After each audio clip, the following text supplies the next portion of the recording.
فيلم العجوز المسدس اللي انا هكلمك عنه قد يبدو فيلم من الخارج على اللص. عجوز بيعشق الهروب بعد كل عملية سطو، لكن إذا تأملنا بعمق ندرك إنه مش عن الجريمة ولا حتى عن المطاردة.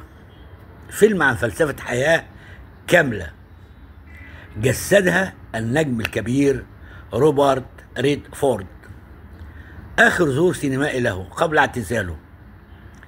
قصة الفيلم دي عن قصة حقيقية عن مجرم قضى حياته ما بين السجون والهروب منها، وما بين السطو على البنوك ودخول السجن. اللي بيثير الدهشة ان اللص ده ما كانش عنيف ولا دموي، كان بيفعل كل شيء بابتسامة وهدوء وسحر شخصي، حتى ان الضحايا بيقولوا عنه انه راجل جميل وساحر، يعني بيحكوا عنه باعجاب شديد جدا اكتر من خوف. مفيش خوف، ما كانوش بيخافوا منه. طب الفيلم عايز يقول ايه؟ الفيلم بيطرح سؤال فلسفي: هل السعادة في ان نعيش كما يجب وفق قوانين المجتمع، ام نعيش كما نحب مهما بدا ذلك جنونا؟ اللص اللي قايم عليه القصة دي كان يقبض عليه وبيخرج يرجع تاني لهوايته المفضلة. لما قابل حب ليه في اخر عملياته كاد ان يتوقف، لكن هو شاف ان المغامرة اجمل بكتير جدا من انه يستكين. الحقيقة المخرج قدم الفيلم ده بروح شاعرية وجعلنا نبتسم.